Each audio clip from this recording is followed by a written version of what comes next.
সুন্দর দিন কাটাইতাম আমরা, আগে কি সুন্দর দিন কাটাইতাম।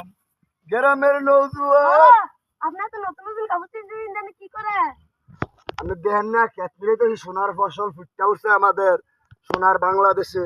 এই যে আমার ফসলটাতে দাম বেশি, আমার কাপড়টি আপনি এটা কিতা করলেন মামা?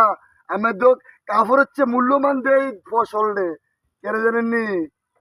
এটি হলো আমরা রিজিক রিজিক, কত ঘন্টার ফেডো যে পরে।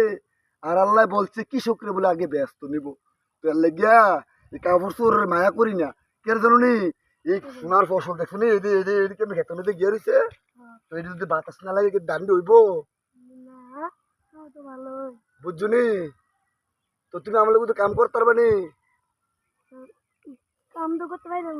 তো না এখন দেখো, তুমি যাও, তুমি আমার লোকে ভালো প্যান্ট শার্ট পরিয়ে কাম করো। প্যান্ট শার্ট ছাড়া কাম করুন যেত না, এখন কামলা ভদ্র, বুঝছো নি? এখন কামলা অনেক ভদ্র। যাও।